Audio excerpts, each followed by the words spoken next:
Have we seen a champion chase winner? Why a top trainer has said the sport is no longer financially viable? And where are the female jockeys? Find out all of this and more in this week's front page. Hello and welcome to the front page, the Racing Post show, looking back at all the hot topics in the sport, and we've got an action-packed show for you to look forward to, especially after a phenomenal week and Sandown. There for us was Lewis Porteous, who joins us in the studio. Lewis, just before we get stuck into the action at Sandown on the weekend, how was it from a reporting side? A really good crowd and busy there? Yeah, pushing 11,000 on the Saturday, James. Real sort of Christmas atmosphere, and I think the people there really got the money's worth with some quality on show as well. As I'm sure we're going to dissect in detail, and we've got eyes and ears everywhere, including in the north where Matt Rennie will be joining us remotely. Matt, you've had eyes across the action. I can't wait to get stuck into it, but anything away from Sandown that potentially took your eye before we get stuck into the Grade 1 action? I mean, yeah. Luckily, I could have eyes and ears everywhere at the weekend. I was doing the remote report from Cheltenham. We looked like we possibly had the Welsh Grand National winner in the trial again come from there, or did we have him in the Beecher Chase at Aintree? Mr. Vango ran an absolute stormer in that race over the national fence. It was a great spectacle across the whole weekend across the country. Yes, it certainly was. Let's go to Sandown, where of course the Tingle Creek was the highlight. And I suppose the talking point might not, Lewis, have been necessarily Il Etait Temps, the impressive winner, but the return of Willie Mullins. He's back on these shores. Just tell us what you thought of the winner, Il Etait Temps, first. I couldn't help but be impressed with it, really. He put two very good horses in, John Pon and Lotus Sud to the Sword, relatively easily, really. They had a good set two down the back, and it shaped up lovely, but from the last two, he really stamped his authority on the race. He looked every bit as good as he did in the Celebration Chase last season. To me, he should be the rightful market leader now with the Champion Chase in mind. The one little question mark with him is his form at Cheltenham, but this is a totally different horse to the one that was running around in Triumphs and Supreme Novices a few seasons ago. He's really grown up.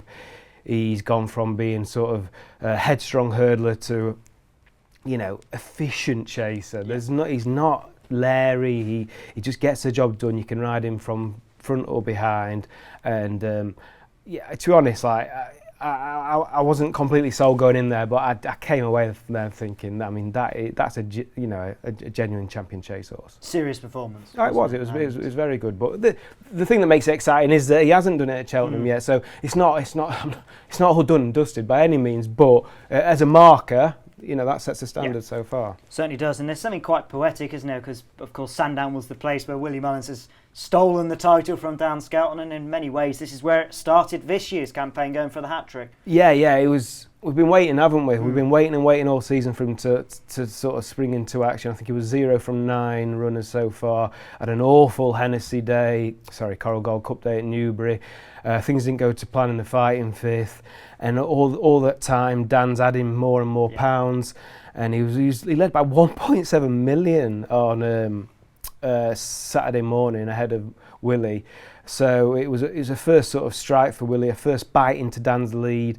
It's a hell of an amount of money he's got to make up, but you could see it start snowballing now. Certainly would, and winning the Champion Chase would certainly help that. Matt, what were your versions of Il Etait Temps? Would he be a Champion Chase winner for you, 11-4 favourite as it stands?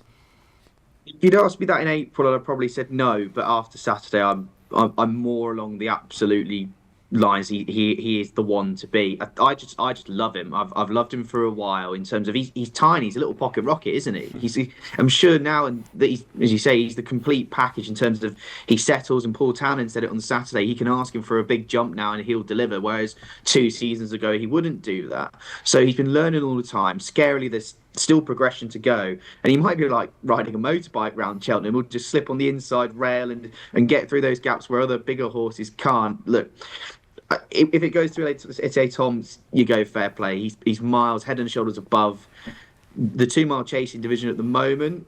We still do have Marine Nationale to come back, and we know how good he is around Cheltenham as well.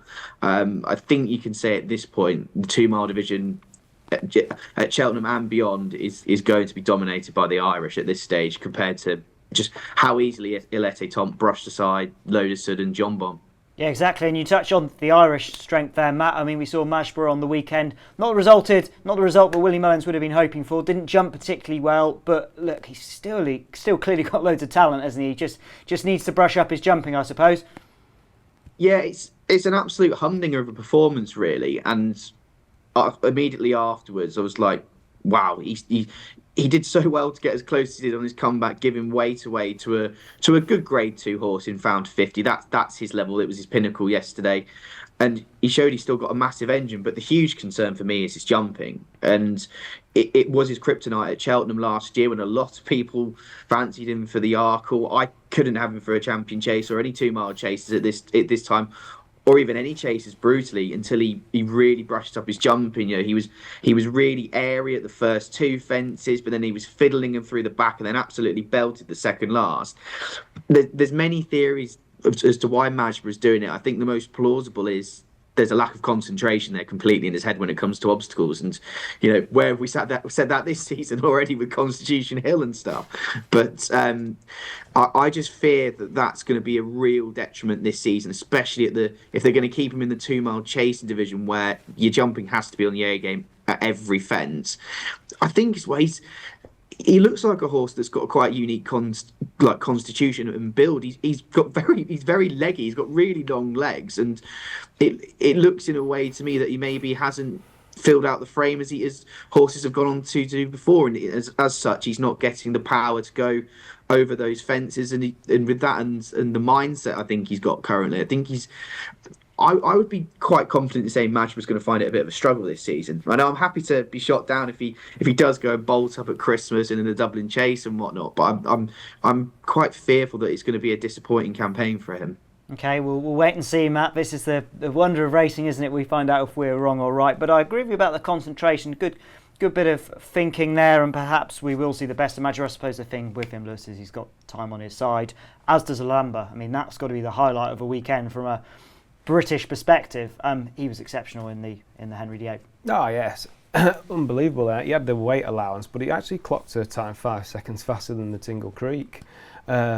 So obviously take the weight into account, but he absolutely slammed his rivals. Only his second time over fences. His first time over fences, he hardly jumped any fences because they were all out at Exeter. So he was very much learning on the job, and he really warmed to it. And what I liked, he looked like a horse who was enjoying it. It was, where's that next fence? Yeah. Where's the next fence? Where's the next fence? And what impressed me, he's only 4, but he's got so much scope. Yeah. He was meeting them a bit wrong, but the way he was getting over the fence is a bit like a high jumper, finds a way to get over. And he was clearing them by a long way. Really impressed. He's only going to get better. He maybe is a bit too bold for his own good at this stage, but I think that with practice you'll learn to shorten and things like that. And he's just a great talent. I definitely go down the Arkle route, but I do hope in the future we see him over further. Do you know what I mean? He really could be anything. Yeah. It's such a cliche, but if this horse gets a chance at a trip, who knows where the limit might be. It's one of those horses for Nick Hens, isn't he, whereby they're just so good at 2 miles, you stay there, but you just wonder how good they could be, as you say. Yeah, you just wonder if a Shishkin, an Outie or whatever went up in trip earlier in their careers, might have looked very different, even though it looked brilliant. It still looked great what they did, but I'm sure a lot of these horses have got the capabilities to go up in trip and stay further. I think Venetia said it over the weekend, you shouldn't pigeonhole. Yeah. A good horse can usually do it over a range of distances, and the Lamba looked that. And we were talking about the 2-mile division. It's a shame, chase division. It's a shame sort of. In one aspect, it's a shame Gino might end up over hurdles this season, but it's great that Donnelly's unleashed another 2-mile chaser. Of course. Talking of potentially going up in distance, John Bond second to Il Etait Temps. What's the future with him now? How would you see his season panning out? Yeah, I think something like an Ascot Chase looks tailor-made, really, but I tell you what, I don't think he lost an awful lot in defeat. No. He turned the tables in emphatic styles with Load de Sud. He was the one who served it up to them going down the back, and I thought it was a great run. Maintained his record of always finishing in the first 2, and I look forward to seeing what he can do over a further trip, especially at a course like Ascot where he's shined at in the past. Yeah, agreed. We've talked a lot in the front page in the past about the dominance of the Irish horses and the novices and potentially what the future of British jump racing would look like, Lewis. But My Daddy Paddy's favourite for the Supreme cemented his claims of a really good performance. No drama this end. I mean, Paul Nicholls has been not sure of describing this horse as how exciting he could be, and Max McNeil as well. He was a really good winner of a Winton Novices Hurdle at Sandown on Friday. Is it beginning to turn slowly? Are the big stars beginning to emerge, or is it too early in the season to get carried away? Look, I've always said today's hurdlers are tomorrow's chasers. Yeah. So it's great to see horses of this calibre coming through in British yards because they are the future. But for that to go full circle, it's going to take more seasons. But these are class acts, aren't they? Both those horses, they're at the start of their career. Who knows what they're beating at this time? But both are promising, and there was more evidence of it as, say, a horse like Mac Toad on Friday for the Moors winning the juvenile hurdle first time out.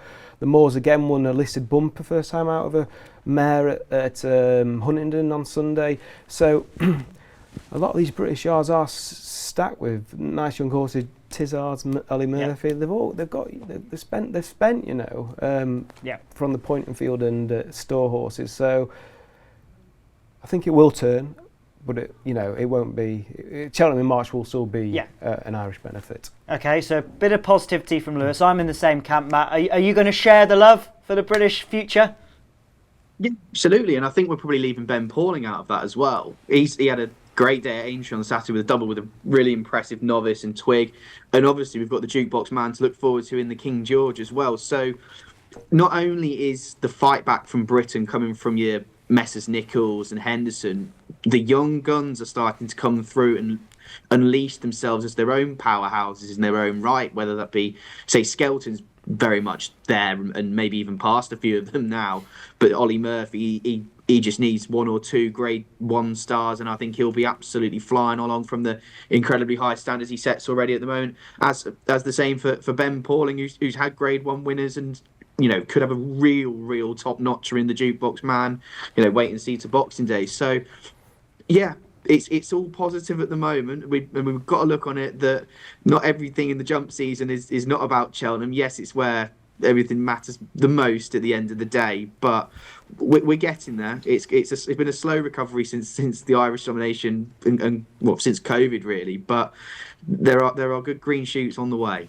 Yes, Matt, and before we move on, we'll talk a little bit of flat action. Of course, we've got a really big weekend coming up in Hong Kong, Matt, but your eye this Monday morning has been drawn to another very familiar name. Where have you been heading? Where have you been looking this morning? And what have we got to look forward to elsewhere?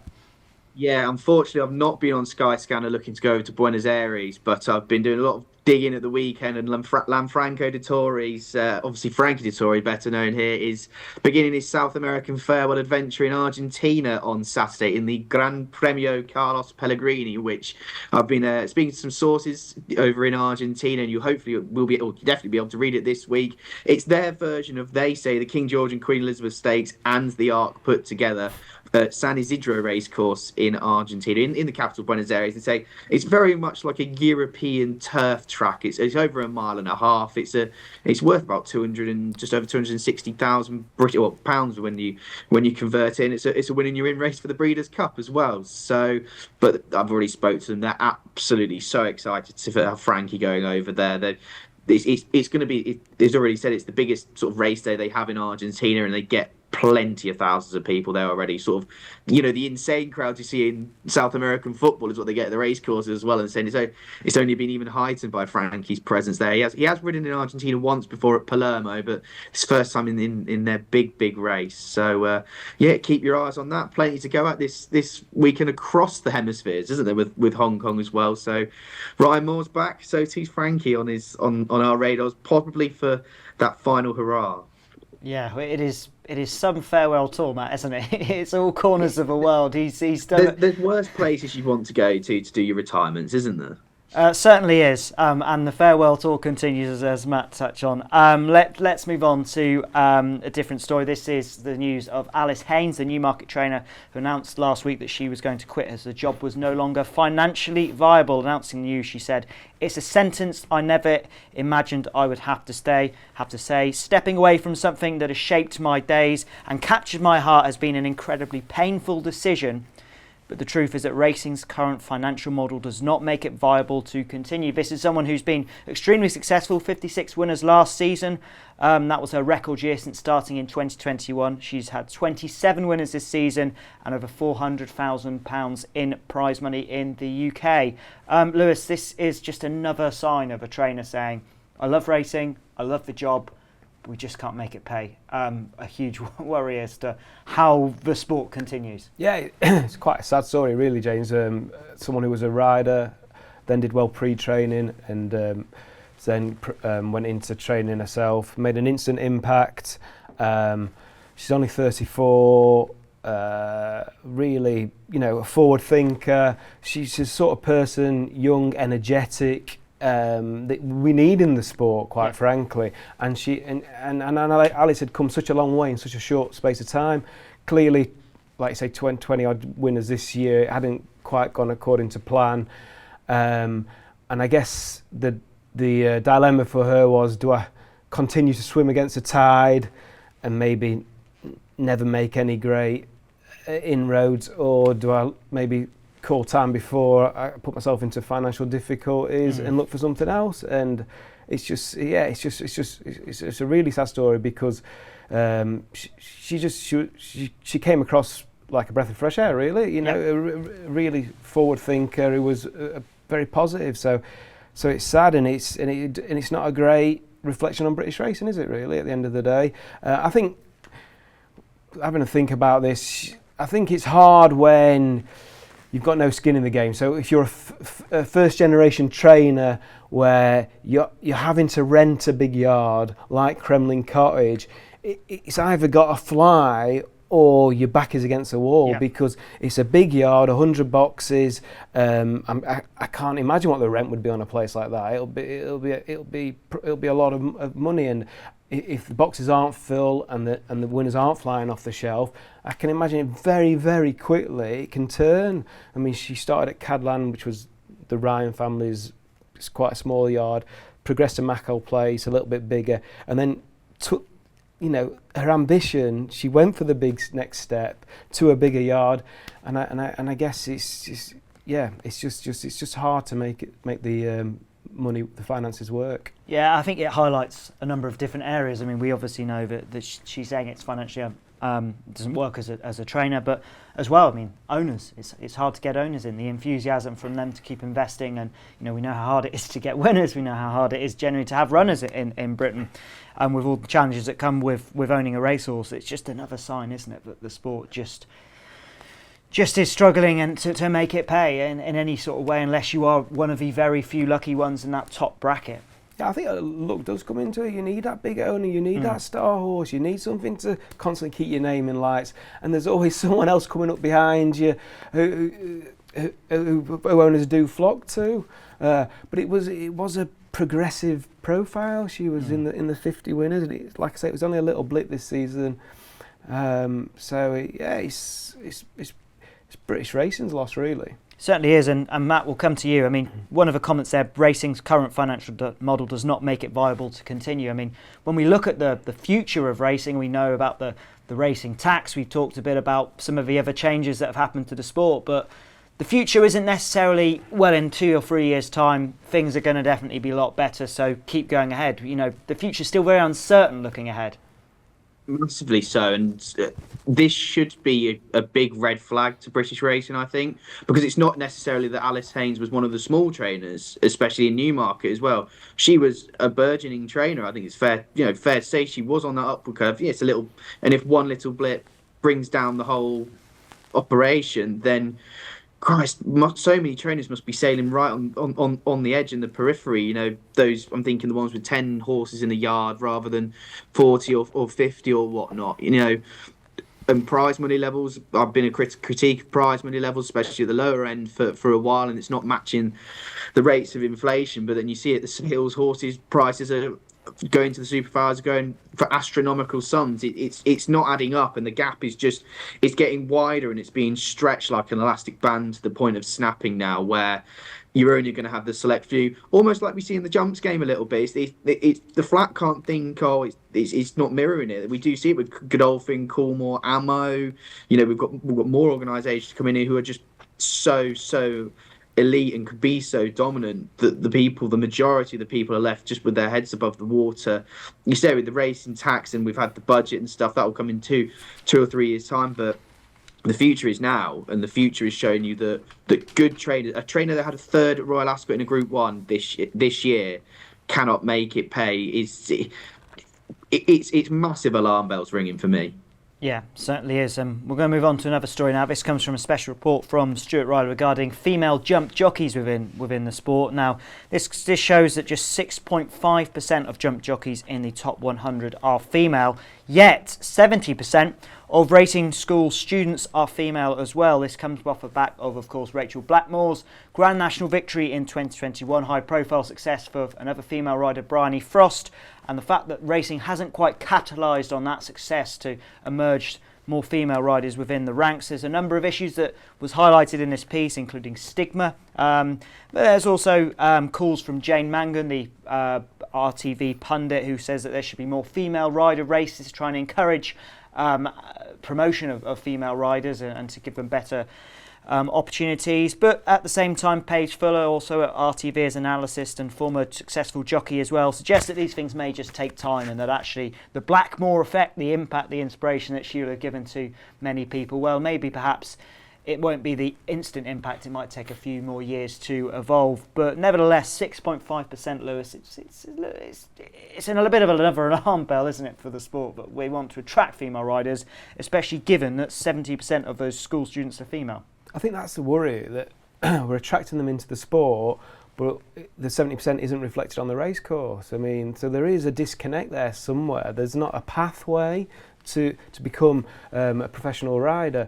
There's no female rider in the top 30 in Britain or Ireland over jumps, only 6 in the top 100 in Britain and 7 in Ireland in the top 100. So it's a grave concern. I think it was Lily Pinchin who sort of thought that a stigma probably maybe did still exist, which I think the sport can't ignore. And then, like you say, there probably is going to be a delay, the Blackmore effect, because if she's inspired a younger generation, it's going to take time for that to filter through. And the example given in Stuart's piece was it took a decade or more from Hayley Turner till we saw Holly come in and sort of set new standards. But I think female riders have been quite against handouts, or they don't want their own races. But I think Jane Mangan spoke really well, and it made a lot of sense that why not have more female only riders, not races, not forever, just to get them going. Make these races attractive to owners and trainers, so then they want to enter the horses, and it's then the females who get the chance to showcase their skill, and then that when they prove they can do it, they will get the opportunities elsewhere. So we're not trying to keep males and females apart, but when they're first coming into the sport, why not create opportunities for them to showcase what they can do and crucially get the experience, and that might help. And the other thing was there's a good, I think it was Paige Fuller who said that a lot of the power being in so few hands probably isn't helping either. Yeah. With opportunities and things like that, and I think she's right. Smaller businesses, as we just spoke about, Alice Haynes. She wasn't a small trainer, but my point is, smaller trainers over jumps. A lot of them have fallen away from the game, and they inevitably were the ones who were giving not only female riders but lesser established male riders an opportunity. And without these opportunities to prove yourself, your careers don't take off. Yeah, I agree. And if you look at a lot of some of the amateur races, some of the apprentice races, some of the conditional races, as you say, it's a good opportunity for experience, but also builds a bit of connection. You've suddenly got a runner in a boys race or in a conditionals race or something like that, and you're going, okay, well we need to look outside the box here. And sometimes those link-ups happen, and eventually things change, and someone gets a bit of a shot window. So yeah, I completely agree with Jane's idea as well, and it doesn't necessarily take anything away from the female riders. Matt, what was your verdict following this special report?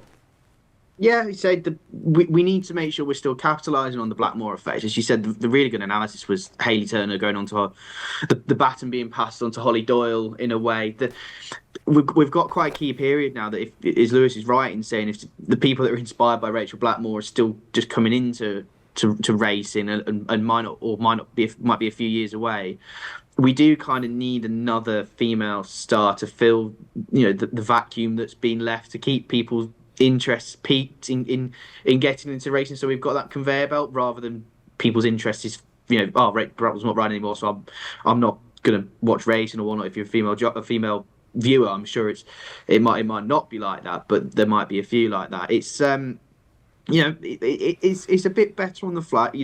Up here in North, Joanna Mason's having an absolute terrific time with her career. It's going from strength to strength. Amy Waugh at Jim Goldie's yard is a really, really good apprentice and getting a lot of the opportunities with Jim as well. The thing is, there's more flat racing in the North than jumps racing, so you're going to get those opportunities. I'm very much for the female rider restricted races, because it's an option. You don't have to ride it if you don't want to, but having the option there is even better, and having a go. That's the only way you're going to get change, is by being innovative. Perfect. Yeah, I completely agree with you there, Matt. That brings us to the end of the show. Thank you very much to Lewis, sat beside me, and Matt from York, his home in York, alongside us remotely. Do make sure to follow the Racing Post social channels and us on YouTube as well for all the action-packed stuff we've got coming up. It's, of course, Cheltenham this weekend. We'll have lots of tips for your Cheltenham weekend, and so much more over the Christmas period as well, so don't miss a thing. But thank you very much for watching along, and join us again next week on the front page.